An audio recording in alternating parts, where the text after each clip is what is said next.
Buongiorno a tutti, sono Caterina Arcidiacono del Comitato Protocollo Napoli che ha promosso una campagna contro l'uso dell'alienazione parentale nei tribunali italiani e abbiamo fino ad oggi una raccolta di 300 firme tra operatori e operatrici del campo e associazioni.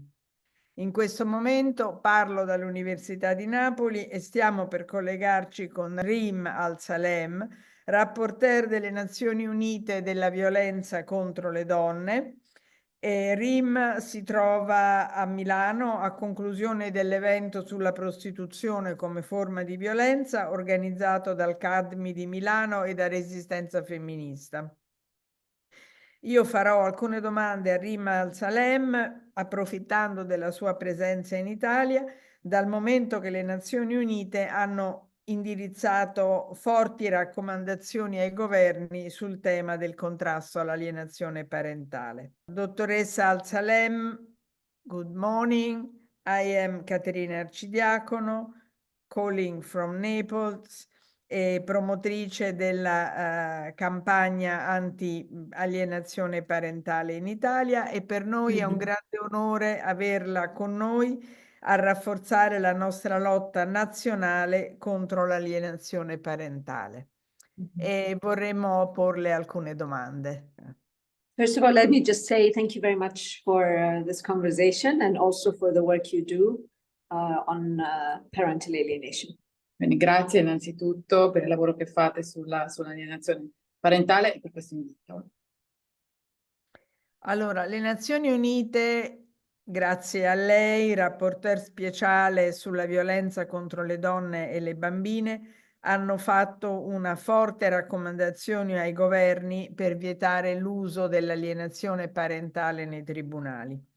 E per lei quali sono i collegamenti tra violenza sulle donne e alienazione parentale? So first of all, let me say that the recommendation that I made in my report in June 2023 to the UN Human Rights Council about the importance of dismissing or disregarding parental alienation as a concept in family courts is based on my study and examination of international human rights law. It is a recommendation, by the way, that not only I, as the Special Rapporteur on Violence Against Women, have made, but also other international and regional organizations that deal with discrimination and violence against women. So the CEDAW committee, Grevio, that oversees the implementation of the Istanbul Convention, for example, MESECVI, which also oversees the implementation of the Belém do Pará Convention on Violence Against Women for the Latin American region. And in short, it's because, first of all, parental alienation as a concept is a pseudo concept. It is not in the classification of diseases of the World Health Organization. It doesn't exist as a scientifically based disease. And it is often still used, despite it not being a real concept, it is still very much used and weaponized in family courts, principally against mothers, principally by their partners or ex-partners, which are predominantly fathers. And it is used in order to mask the responsibility of the perpetrators for acts of violence that they have committed, either against the mother or against the child or against both. And why do I say that it's used to instrumentalize? Because unfortunately, the moment the father raises the allegation that a mother is alienating the child, this becomes, in a family court, the most important issue. Then the courts and the judges become so fixated on this accusation, and then it overshadows any other problematic, violent behavior that the perpetrator might be involved in. So it's used as a tactic to deviate attention from acts of violence against the mother or the child, and puts the mother then in the position of being accused of alienating the children. And in most cases, once this accusation is made, courts and judges will side with the father, will accept that parental alienation has happened. And this is very problematic, because it leads then to, first of all, the history of violence being ignored in a court. Second, it leads to often to mothers losing custody to their children. And third, it can often lead to children being sent back to their abusers, because also the courts take an approach, unfortunately, in many countries, that contact between the father and the child is the most important consideration.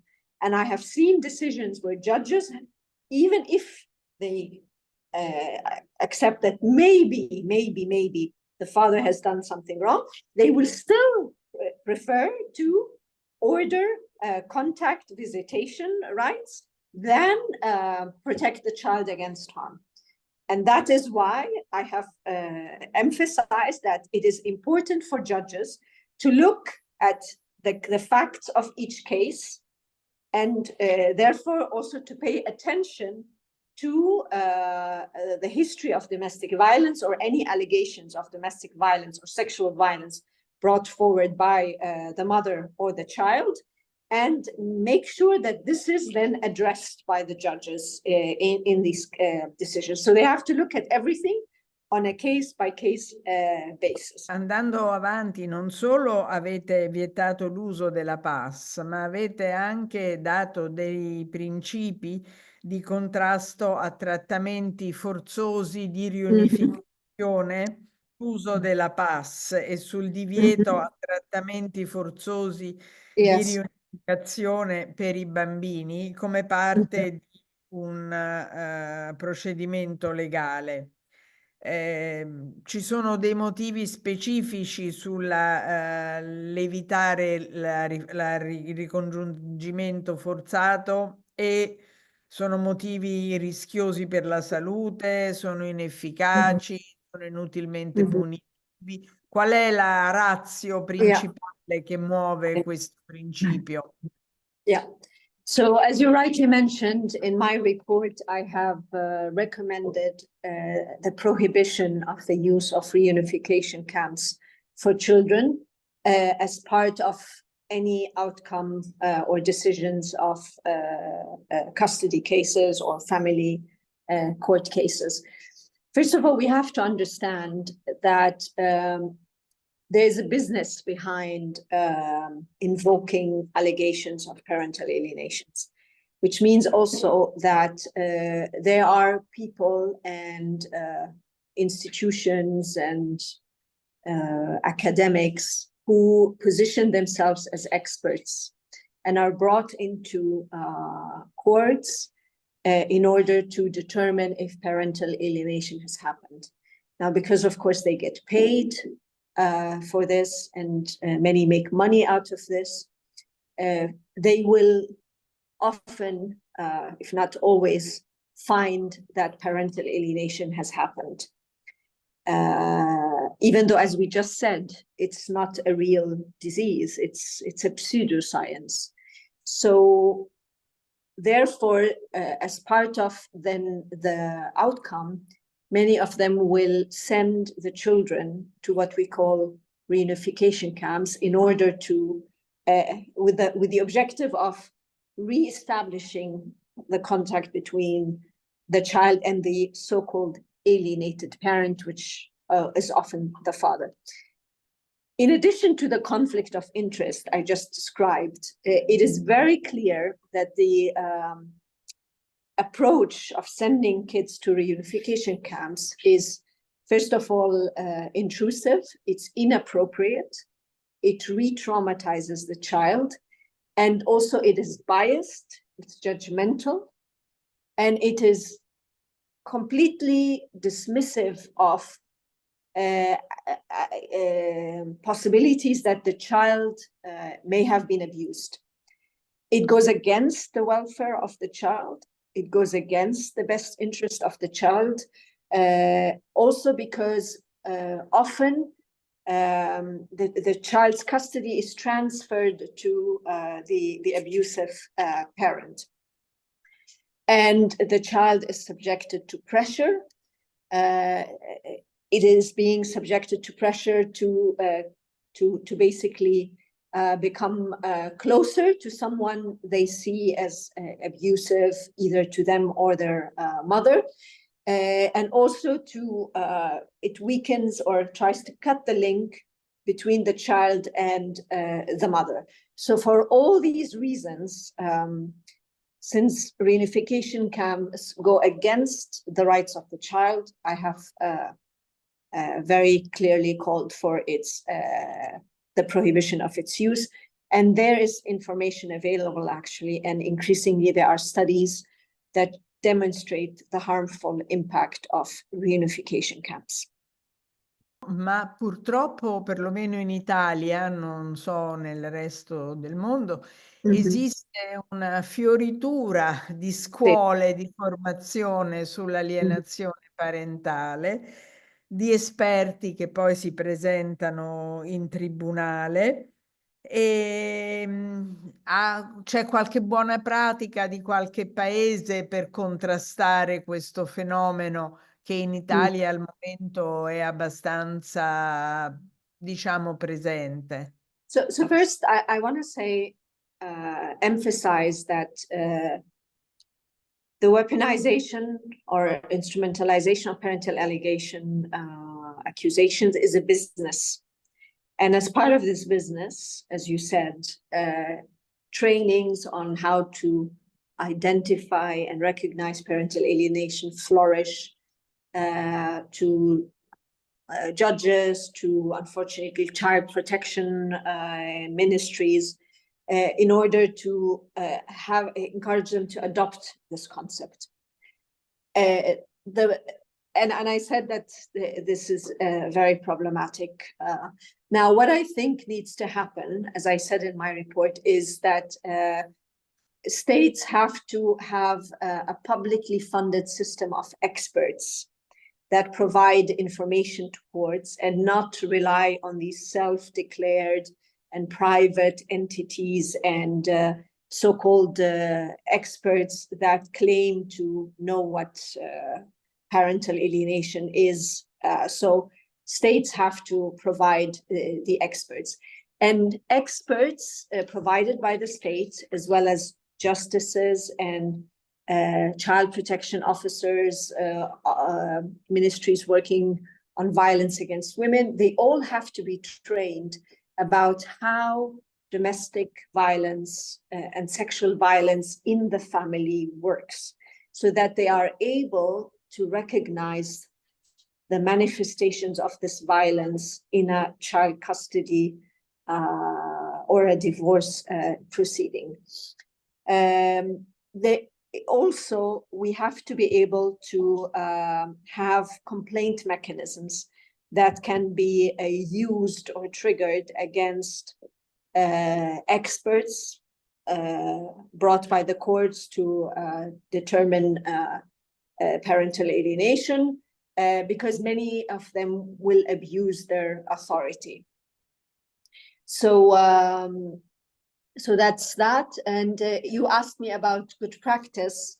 I would say it's really important, and it's high time that parliaments and governments initiate inquiries into the use of parental alienation in family courts, try to collect data, and also bring in affected women and children and parents, so that they can testify and share the horrible negative experience of using parental alienation allegations in courts. I want to mention the example in the UK. So the UK, initiated an inquiry into this by the Domestic Violence Commissioner. So the Domestic Violence Commissioner produced a sort of a report on this issue, and based on that has also made recommendations to the justice system and other ministries of then how to counter this situation. So I think there are good examples out there, but more needs to be done. I don't think enough is being done. And we have to understand that one way to silence the critique of parental alienation industry is that anyone who questions the use of parental alienation, be they victim, be they academics, be they women organizations, gets attacked, gets delegitimized, cancelled, because they want to, they don't want a transparent inquiry to happen. So the state needs to allow for real inquiries to happen, and for the parliament then to take action. In Italia il comitato promotore Protocollo Napoli ha attivato una campagna nazionale di raccolta firme e di sensibilizzazione sul tema degli effetti della PAS a livello del minore, della famiglia, delle procedure dei tribunali, creando una sensibilizzazione, e fa parte di questo lavoro l'onore di averla come rappresentante delle Nazioni Unite. Ma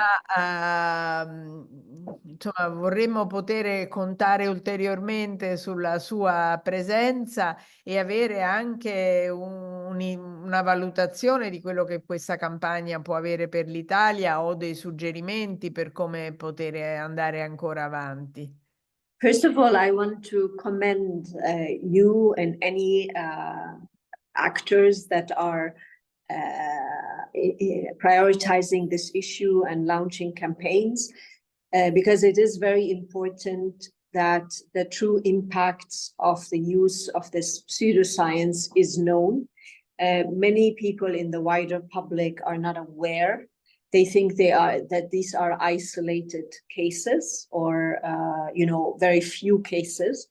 But that's why also I wanted to produce a report on the use of parental alienation, in order to show, first of all, how systematically it's applied in many jurisdictions around the world, and how similar the tools by perpetrators of violence are used, but also how similar the negative consequences are on child and mother, and how it runs against human rights of the mother and the child, and also where governments and justice systems and child protection ministries and gender equality ministries are failing.